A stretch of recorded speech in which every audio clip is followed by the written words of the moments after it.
But nowadays it's like, okay, let's dive deeper into like emotional stuff and maybe a little more storytelling or a little bit more um again relatable, I guess, topics that I can actually have an opinion on versus something that I heard in a movie once and it's, oh cool, this is how I live my life. It's like, no, I don't really actually do any of that stuff. So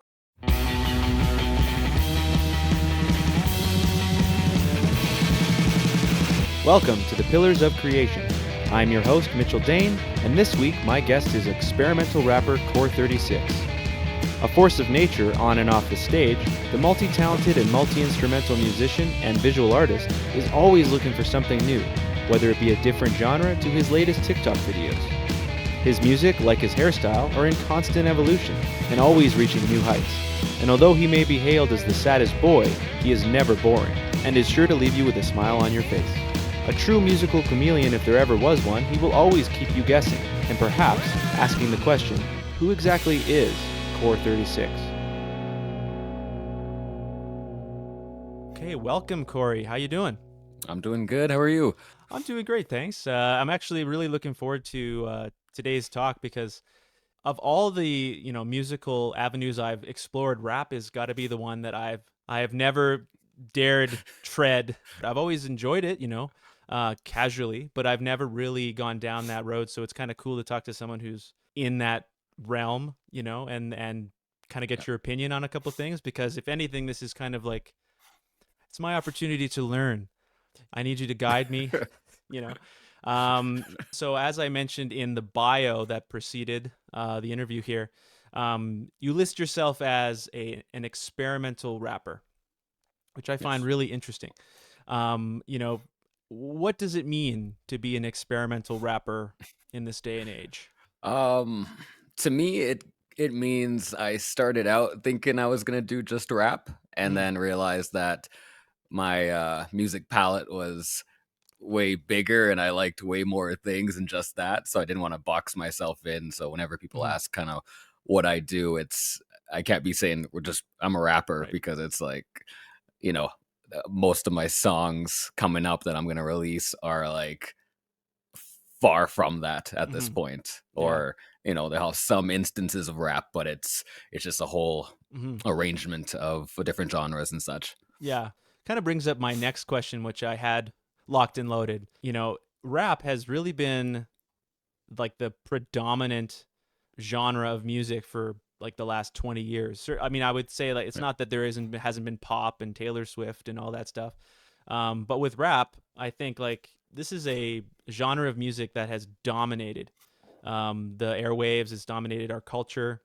But it seems to me like anytime there is a dominant artistic medium or genre of artists, that there is like an inherent schismatic nature to that. Like it starts to break apart into all these subgenres, right? It's like with Yep. metal, you have like 1,000 different subgenres of metal, and it's like it's only until recently in the last 10 years that I've really picked up, maybe even less than that, picked up rap genres that are forming. Like, so where do you think rap is like as a genre, as an artist in that field? Like where would you say the genre is right now, and where is it going?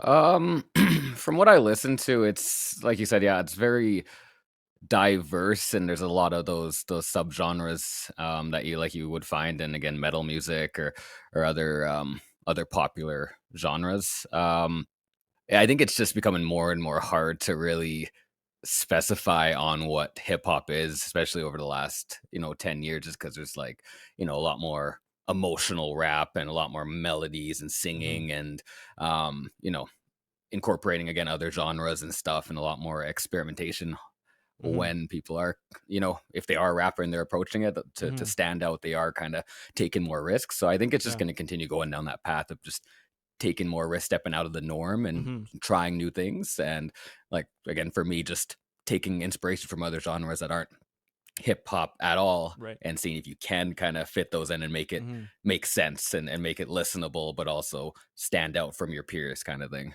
Totally. Yeah, like it's funny because with rap, because it's for the most part has been separated from from, like country or rock or things like that, because there is less of an instrumental, I mean that in an acoustic instrument sense, Yeah. kind of component to it. Like you don't see a lot of rappers have full bands. I would love it, behind them, but most of the time it's a couple DJs, and it seems to me like for us on the outside of that, because I have been on the outside of that for most of my life, where I've been, I like rock, or there's got to be a guitar involved, somewhere, please, that I, it's easy to dismiss rap, because I think that when you have like a dominant genre, there's the tendency to kind of think of it as only the shallowest version of that music, because the formula becomes what sells. And then you have these artists who come in and they go, yeah, like rap is all about partying. It's kind of like rock and roll back in like the 80s. You know, people who are just jumping on the rock and roll train or the hair metal or whatever it was. And like it's like, oh, well, this is what we sing about. And it was pretty shallow. And obviously there was some really dynamic, really creative artists within that, but like I think it's easy to dismiss rap in the last however long because of how dominant it's been as being shallow, but like it doesn't take much digging to find that that's just not true. But maybe that's where the restlessness comes in, that the experimentation is kind of warranted, because there is, I don't want to call them posers, but there's that like level of like, oh, this is what's popular right now. Oh, I guess I'm a rapper, right? Oh, yeah, 100%. No, yeah, I like to browse, like, underground artists and stuff and kinda just see what I'm kinda missing from the regular, stuff that's on my playlist and try to find some new music, and Mm-hmm.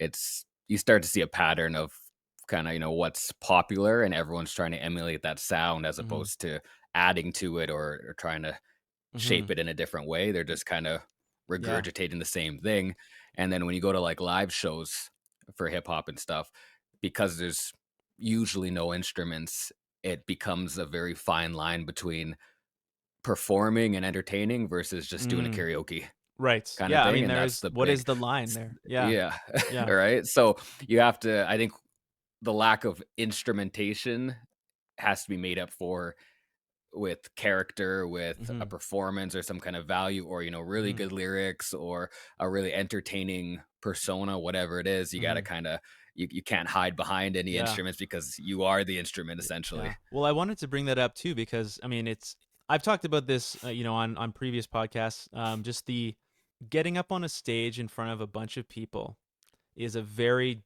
difficult thing to do, at least initially. I mean, you get used to it, you move, you grow that kind of hardened shell that you can kind of take the heat.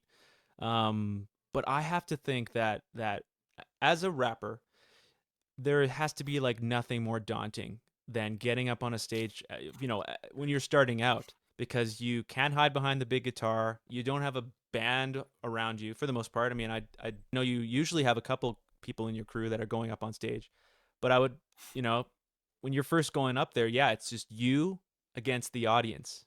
That has to be a battle. I mean, do you remember your first time going on stage? Were you alone? Was it just you and the the microphone? Um, First time on stage, like, for my music, it was me, my homie Surreal, and then, DJ Curfew playing the music, and it wasn't so bad because we had organized the show, so Right. you know, So you had like a it was built-in quite crowd. everything everyone was there. It was the Mhm. first one, so it was, Mhm. kinda one of those things where Mhm. it went really well that night. Mm. So I wouldn't say that one was too bad. Obviously, I was definitely nervous, and it was my first time doing my own music on stage, so there was that, a bit of nerves, but it kinda went away. Even just watching the old footage from that set, it was like, Mhm. I looked alright. I wasn't the same performer I am now, like, I Yeah. definitely was more reserved, but it that went alright, and I think going forward, it really depended on the show, the venue, what I had maybe seen prior to me going on stage. So how was the Mm, crowd before? yeah. Were they into it? Were they, how were they treating other performers? Right. That gives me more nerves. If I know it's a tough crowd, I'm just like, Mm, oh geez, yeah. this is gonna be a Yeah. battle. Or if there's like nobody there and they're like, oh, there's Oh, like that's seven the other people at this side of show. it. Yeah, Yeah. to get to bring up that level of, because you have a high level of energy on the stage.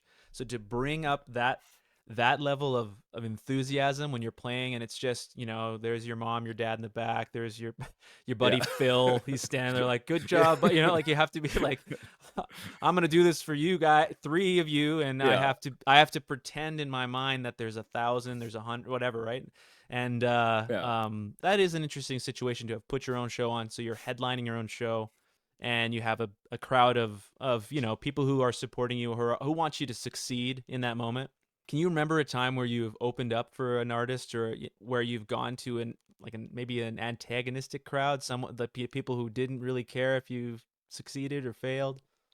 It's usually a lot of times, nothing antagonistic per se. You get the odd ones that's like low energy, and those are tough because, like you said, like I try to bring a lot of energy into my performances, and it's kind of a back and forth with the crowd when you're performing. You give, and then you get the reaction, and then you're trying different things, and it's kind of like Mm, a roller coaster ride, and that's what a good set is. A bad set is like, oh, they're not receptive at all. They're not. mm, They're not even like not even booing or anything. It's just neutral. It's right. just Yeah, that's almost just sitting there worse, watching it. And right? it's way worse. Yeah, because Yeah. you I, can't, they're not your enemy to defeat at that point. They're just yeah. this. Yeah, it's like, It's it's just pure indifference, and it's like, indifference. okay, Yeah, it's worse than I hate. didn't invoke anything. Yeah, you Yeah. can't, because So there's no energy with indifference, right? There's an energy with hate, yeah, there's energy with love, but yeah. you get up there and the person, they're just like, "Are you done yet?" Right? It's And you have to so I pretend always like, "Oh, no, no, they love me or they hate me, there's and more. I got to fight." Yeah, so you've never had Yeah, to I win try. over a crowd? Usually it's either it goes well or it's just like a neutral, like, kind of Mm, thing. I've mhm. never had any like No I'm sure I've booze? had people that nothing like that, which Mhm. has been maybe it's just out of like respect or Right, yeah. decency to just not boo.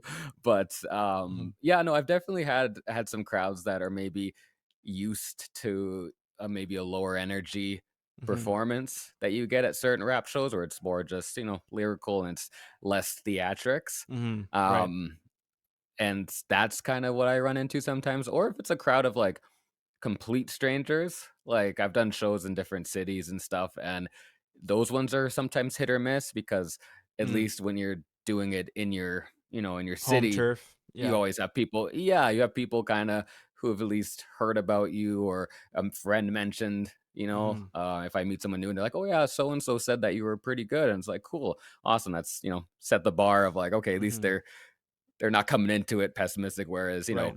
somebody Who's who this has guy? never seen me before, yeah, Mhm. and then I'm Mhm. doing weird stuff on stage, then it's Mhm. kind of like, this Yeah. isn't for me. And it's like, that's cool too. And everyone's Mhm. got their thing. I haven't gone to every single show and loved every artist I've seen, Right. right? Yeah, well, It's one of those things, it's that's opinion. So just how it goes. Yeah, for sure. I've dropped the mic a couple times, which is kind of like I thought that was a good thing. kind of oof. Or if you no, not during a song. Right, you At gotta the end it end, with yeah. bam. Yeah. Yeah. Yeah. If you do Otherwise, it you gotta mid end verse, it you're there just and walk off. You're like, yeah, "Oh, you commit to the bit. that was a short set." Yeah. Or if you make a joke on stage that doesn't land and you're just thinking about that for like the rest of your Oh, life, dude. and then you like see the footage of it and you're like, you make a quip or something and it's just not funny at all, and you're like, Yeah. why did I say that? Oh, brother, this guy stinks! There's levels to that.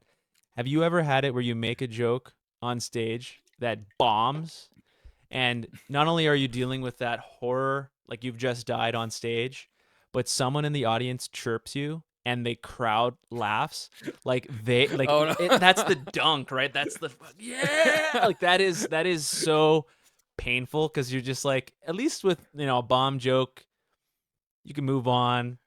Let's forget that ever happened, but you just have Yeah. this like double whammy of just like, first you've been punched in the gut and then someone gave you the old uppercut. I just tell a DJ to play the next song before they can get in. So if I hear the crickets, I'm like, go, go, go. Yeah, yeah, yeah, exactly. Don't give him a chance to, yeah, get me. Like, I've had that Yeah. happen a couple times too.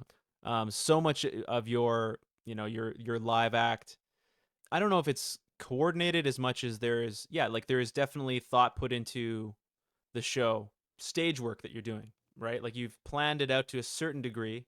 I mean, and that's a good question because it's not like you have to worry about playing an instrument. You have a microphone in one hand and the stage. How much do you plan out a show, within the realms of like choreographing, what is actually done on the stage for each song and how much, back and forth there is? I have horrible procrastination, so I usually plan my set on the way to the venue. Like I'll be Oh, so putting it's the that songs close, together eh? on a USB. Oh, Yeah, I always leave it till last minute. Because I'll maybe have an idea or something, or trying to finish up a song that I want to debut, and it never works that way. Because once you put yourself in like a deadline, you start to mhm. stress more, and then, Right. so Yeah. yeah, usually a lot of times I am last minute my kind of Mm, set order and stuff. mhm. Obviously, I have like certain songs that I do, regularly that I just know work or that I'm, comfortable doing. But Mhm. it's almost all kind of like reflex. And when I'm performing, it's kind of almost just takes over itself and I'm the Right. movements and there'll be some like transitional stuff that's planned before, like a song into another song. Maybe there is a certain Sure. movement or, Mhm. facial or some kind of whatever that goes with the theme of that, how we got from that song to that song. Right. But on stage, it's either stuff that I've done before in certain, like, lyrics or bars that'll go with the movement, but Mhm. otherwise, it's just kinda it's it's like interpretive dancing almost. I Right, just, yeah. you know, Well, you it's wanna just probably kinda wanna yeah. maintain as much spontaneity as you can, Yeah. um, even just for your own sake, you're playing a lot of shows, you don't want it to become too robotic and, programmed. Well, it depends on the stage too. Like if you're at a venue at a really small stage, you don't Mhm. have much room to run around. Right. So then I'm like, I was at this smaller pub in Calgary, and it's a very small stage that was like super low. It wasn't like elevated. So I just jumped on the bar counter and started doing part of my setup there. And I looked down at the bartenders. I'm just like giving them the face, like, "Is this okay?" And they're just like, "Yeah, go ahead." Yeah. And I'm like, "Thank you." Yeah, totally. So, yeah. So you do kind of improvise based off of the space allotted Mhm. and stuff. I've jumped on tables and stuff. Respectfully, I'm not trying to break anything, but Right, yeah. I try to utilize different areas of the venue depending on what I have. If my mic is like wireless or wired, that'll make a difference too. Yeah, yeah, So yeah, yeah. that's a couple of things, but yeah, Swing from the it's a lot of rafters or something. spontaneous, right? Yeah, Yeah, yeah, exactly. yeah, yeah. Um, yeah, like, it's always interesting to me because that kind of a performance. I mean, with the guitar in hand, yeah, you can, but it's not the same if you're trying to move around. The freedom of that. And so whenever I go to a show that's, if there is a singer or a rapper or something like that, yeah, the freedom that they have of movement, the stage is all of yours to play with. Yeah, when I have guys on stage, some of them, if they perform with me regularly, then there's almost like this trust of like, Hmm. where I'm gonna go, you're gonna be, you know, going around me and stuff. Hmm. I have one friend who he's an artist as well, and we perform together a lot, but we're so similar that we always bump into each other because we're always Well. thinking of going to the same spot.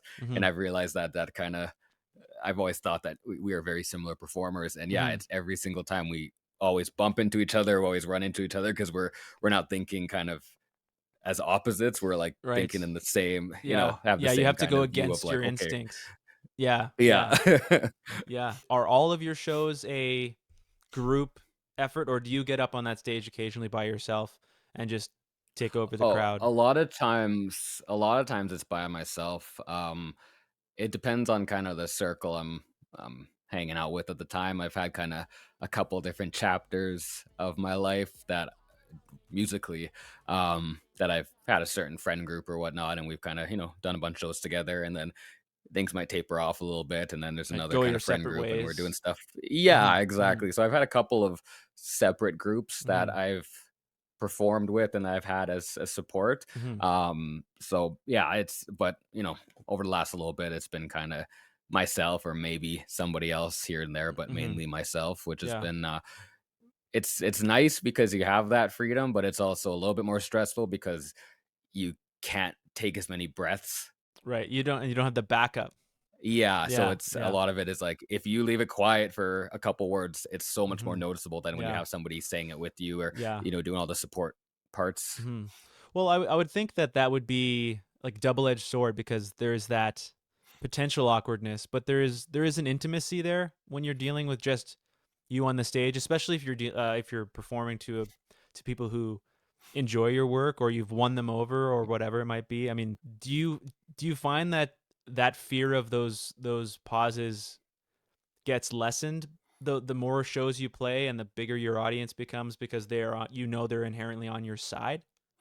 Um, I kind of find it the opposite where it's the more shows I do, you kind of start to set the bar a little higher. And yes, you Mm, do get obviously those people right. that are, they know you, so yeah, you do get a little bit of a bias of like, okay, they're gonna, be cool regardless. But I think it's almost a little scarier when you're not at your 100% and you do have those like breathing breaks, you're like, holy crap, I'm out of breath kind of thing. Mm, mhm.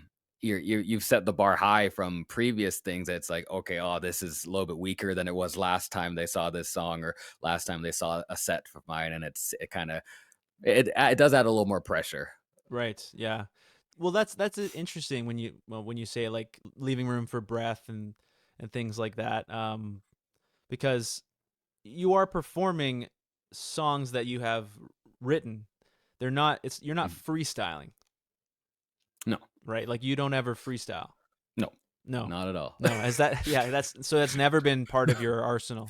Cuz that would be like that seems to be almost like a completely different skill set that, like you may both be Yeah, I capable of rapping, but the person who freestyles might not be able to compose the song in the same way. yeah, I have a couple of friends who are like really good at freestyling, and yeah, it's an art in its own, and it takes a lot of like focus and kind of quick thinking. Mhm. But it's even tougher to make it all coherent and make it Mm. all make sense because Yeah. you're trying to rhyme and you're trying to Yeah. so Yeah. for it, yeah, I could never sit there and freestyle for a minute or 2 minutes and have it make sense. I have occasionally done the joke freestyle, and I realize Yeah. on like the second, not even like I probably get to the second rhyme, and I realize I don't know English. I don't know words. Like because I'll get to the point where I'm just like, yeah, and the kid went to the store and he wants some more milk for his cereal and he's got fear of and I just start to lose my mind, and It's like you and didn't read the book for the book report. yeah, exactly. Yeah, you're just like how Mao, yeah, like Chairman Mao, yes, like you don't even know how to like how do those two connect? I don't know. Like so when people connect, like you said, the coherency of a rap that's freestyled that's unbelievable to me because it's like that's accessing another part of the brain that I have never gone anywhere near. And it's very and the same, to be honest, the same goes with solos. I've never really been the guy that can just go for a ride on the guitar for a solo. I Yeah. am the one that goes, I will craft something and I will perfect the performance and I will play it for you. Yeah. And then when I am done, that's when it's over because Yeah. there's nothing more coming, because I didn't write it yet, and so Yeah. it's like, so would you say that you're a perfectionist in that way, or is that just something that's never really interested you? Yeah, I've just seen so many bad freestyles that I'm like, no, I'm good. I'll do the pre-written stuff and just that'll be my field. I'm not gonna it's Yeah, just really like yeah, when it works, it works. When it doesn't, it's like yeah, I yeah, feel like I did it and I'm not yeah. even the one who My performed name it. And is I'm like, Corey, oof. and I'm here to say that, like it's like there's only so many times you can tell that you're the greatest rapper in the USA, and Right? like it's just there's yeah, that's got to be taken. That mantle has to be Yeah. taken, which that brings me to the point of your lyrics, which I have to tell you, it bothers me that you don't have your lyrics online. because I Yeah, like a to lot of read people tell me lyrics, that. and I don't know, I don't know if you know this, but you sing very fast. So I'm listening to I your just kinda songs and enunciate, so I'm going, oh, okay. Oh yeah, I got it. You know, he's so fast.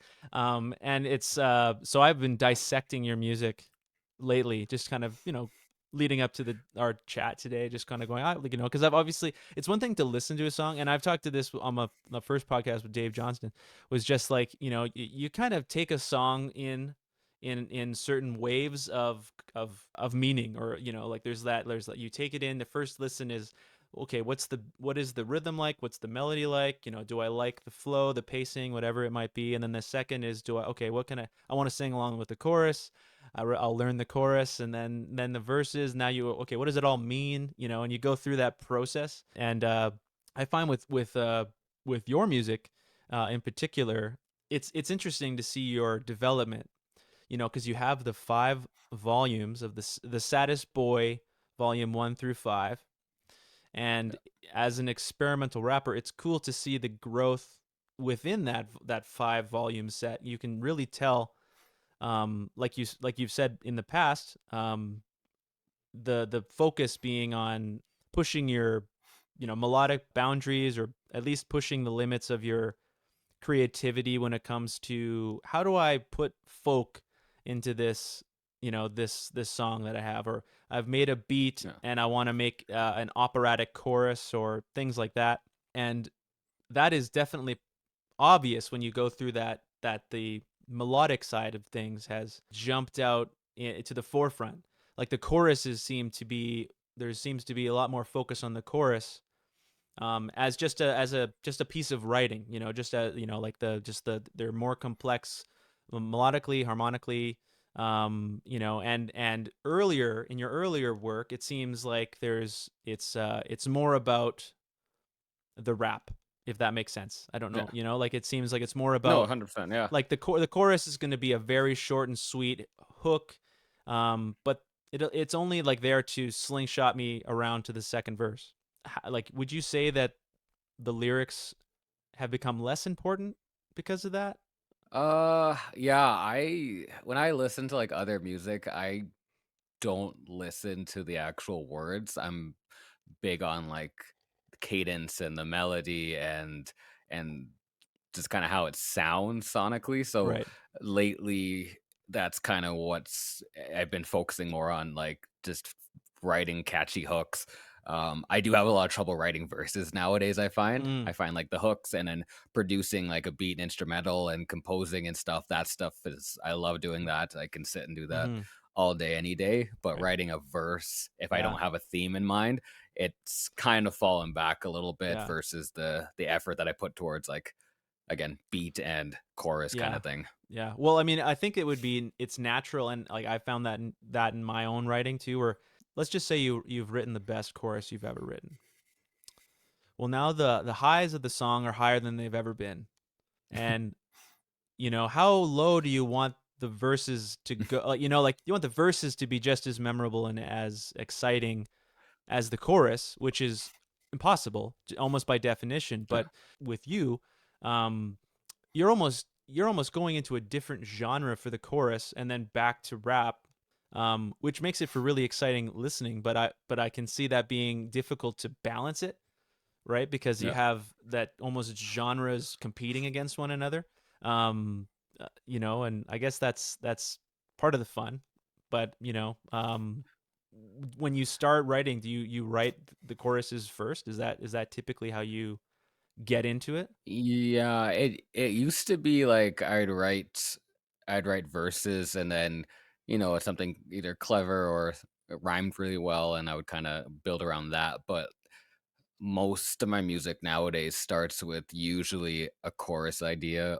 Sometimes I'll make a beat and I'll kinda start there of like, okay, I like the way that Hmm. the melody of it, but yeah, a lot of times just the chorus is kinda gets me started in terms of like themes and all that, and like you said, yeah, it does sometimes put me in a scenario where it's like, "Oh, sweet, I really love this chorus." Hmm. Now the bar is up here for it in my perspective, I'm like, "Oh, Mm. this is awesome," and then everything Yeah. I write for it, it's like it's not doing it justice kind of thing. Yes. So, Yeah. that is something where it's like yeah, sometimes you Yeah. can set yourself up to have a really tough time writing it because you're so affixed to Hmm.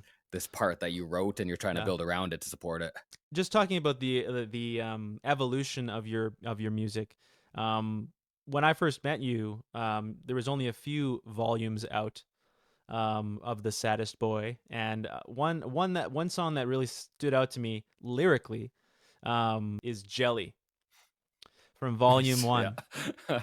And I'm Yeah. just gonna play a little bit of that song, and just because I there's a particular aspect to this line, so this is Jelly from the Saddest Boy Volume One. They be talking cause I let them. Records on fire cause I set them. Make a mean racket, bought a jean jacket cause I think I'm better than them. And if life gon' give me lemons, right back to that motherfucker, I'ma send them. I ain't here to cure the fucking carnage, yeah, I'd rather be the venom. Feeling lucky so I bet them. I'ma start in Armageddon. To the beat of my drum, you can be Ringo, I'ma be more like Lennon. People ask me if I seen God, so this is what I tell them. I talk to myself in the mirror at home, so technically I'm at 'em. Okay, so that lyric stood out to me not only because I'm a huge Beatles fan, but Yeah. it was already you're incorporating other genres, even in Volume One, even if that's Yeah. just by the nature of bringing up the Beatles. But then even within the Beatles, to say I'll be Lennon, you could be Ringo. That like there's that individualism that comes out of that. And have you Yeah. found that it's important to you to stand out when it comes to what you're singing about? Like, and I kind of touched on that earlier, where it's like, like it's easy to be like, this is party music. I'm gonna sing about partying or whatever. Do you find that you make an extra effort to try to sing about more interesting things that are more of a broad spectrum of topics?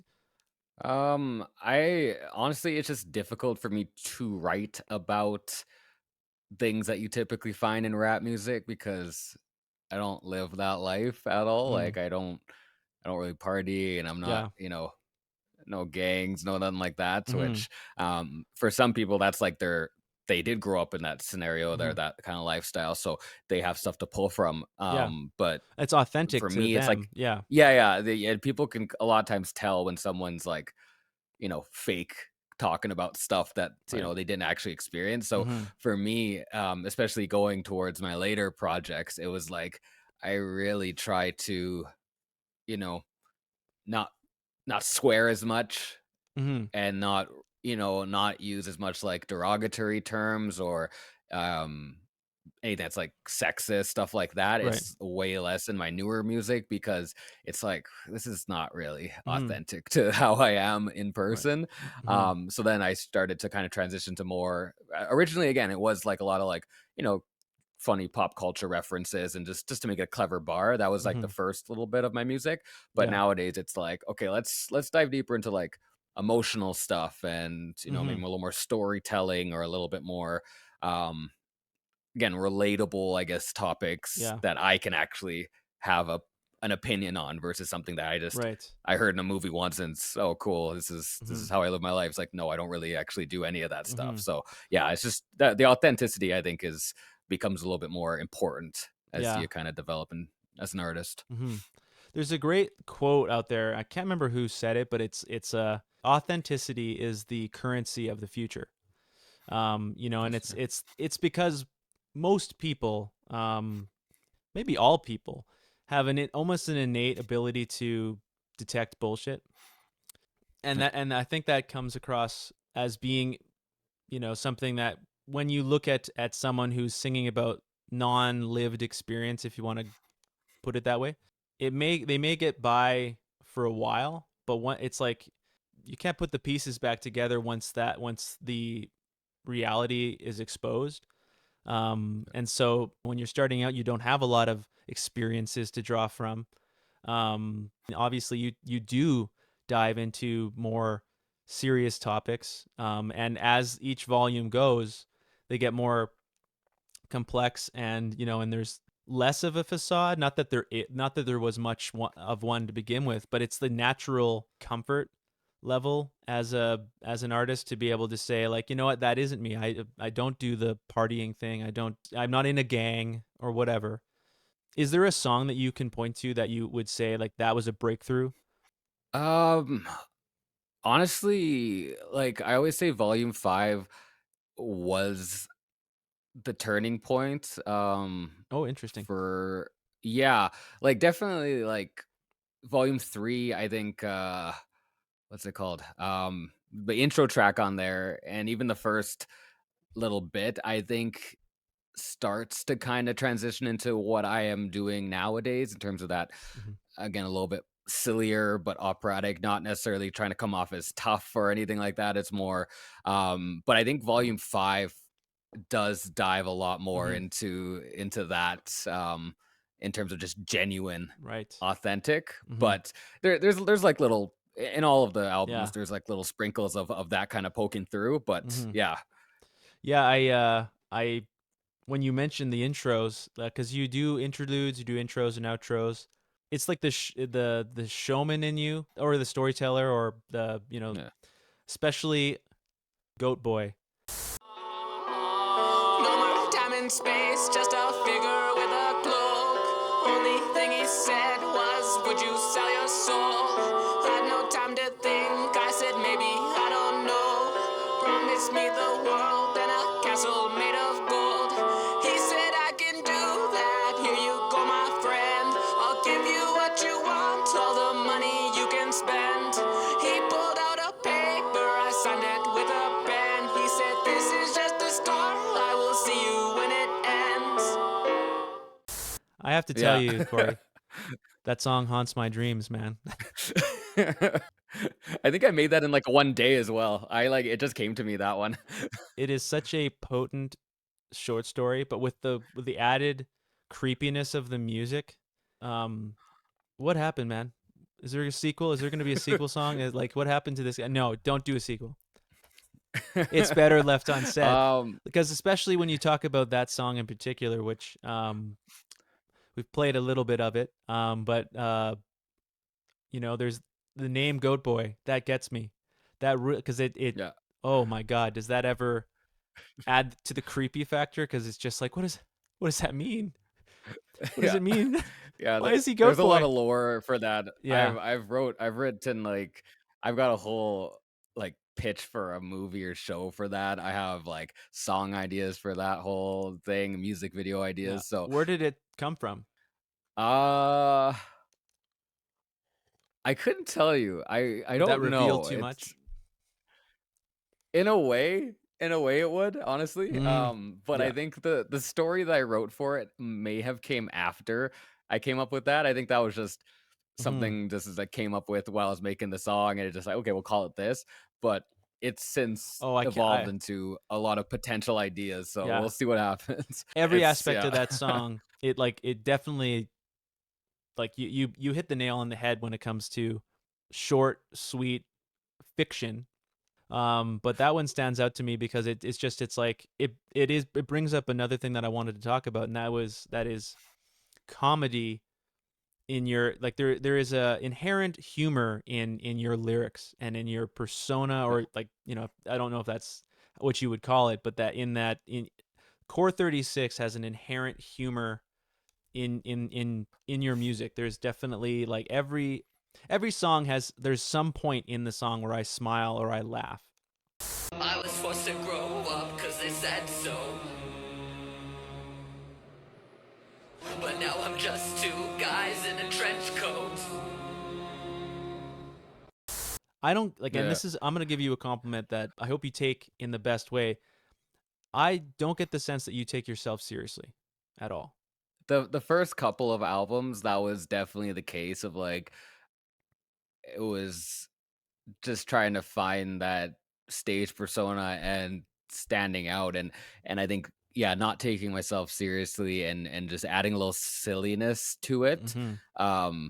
was kind of what really got ideas going and Yeah. stuff, because you're not trying to impress necessarily anyone. be just one thing. Yeah, it kind of Mhm. throws people off too, because then, like I said, as it kind of progressed with the other projects, there was a lot more theatrical elements, a lot more singing, a lot more sad stuff, and Mhm. but still happy and funny mixed in. So it kind of diverts expectations when you listen, like, and, Mhm. and even when we're talking about like the hooks being different Mhm. genres than the verse and stuff, it's like I do love that kind of the, oh whoa, what's going on. Mhm. Well, I think it has Yeah, I the think it has a secondary effect that maybe you wouldn't think of when you make the statement of like, "Oh, your songs are funny."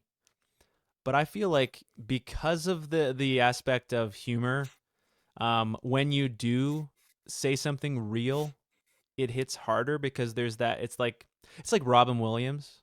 It's yeah, like this funny guy that when the funny guy isn't so funny, there's that like, or there's almost the nature of like trust, like you build trust with your audience, because yeah. it's like they can connect with you way quicker with a laugh than then if you were to have every song be about suicide or something.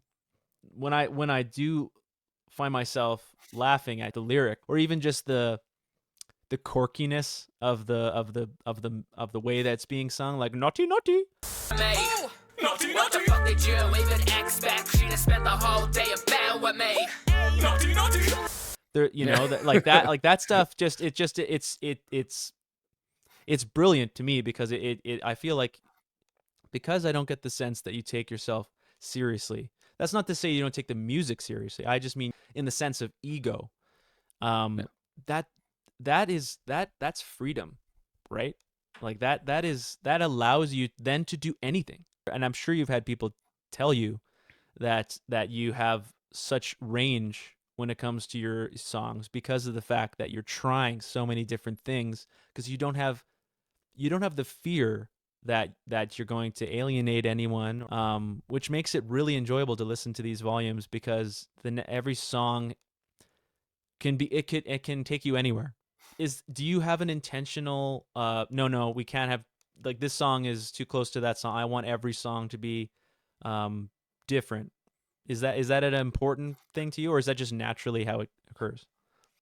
It I always like hyper focus on music, and then I'll start listening to something else, and that's what I play for, a couple weeks as on repeat, like a band or a song, an artist, whatever. Mhm. So it more so happens naturally because I'll be into something while I'm working on one song, and then, wrap that song Mm. up and on to the next one, and then my music taste has changed or the mood I'm in has changed or whatever, Right. so then the Yeah. approach is different. So it's not necessarily like a Mhm. goal of mine. Um, it more so just happens because I am very, like, hyper fixate on, "This is what I wanna Mhm. try and do," and then I Yeah. move on to something else. I'm like, "Actually, I wanna try this now," and it doesn't always have to do with the other songs. It's just like it just happens to be a random Mhm. assortment of how I'm feeling or what music I'm into. How long does it take you to record a song? Do you try to stay because I know that you're a big fan of Queen as a band, and I know that Freddie Mercury was always talking about, no, it has to be quick. You can't spend too much time working on a song, it ruins it, which is amazing when you think about how complex and layered and how much they did work on those songs. So if that's what he Yeah. considered to be quick recording, which, compared to a lot of us who sit on one song for a year, like, yeah, they were doing it incredibly fast. Do you try to capture things as quick as possible so they don't get stale, so that you can move on to the next one? I try, but it doesn't happen that way ever. Mm-hmm. It used to back in the day. I used to be able to like do a song in like a day, or at least get the scratch track done in a day, Mm-hmm. and it's good to go, and then and whatever. But yeah, nowadays for whatever reason, it does take me a little bit longer to come around to finishing a song. So like even Mm-hmm. the project I have now has songs from like 2 years ago that I'm Right. still finishing up, and Mm-hmm.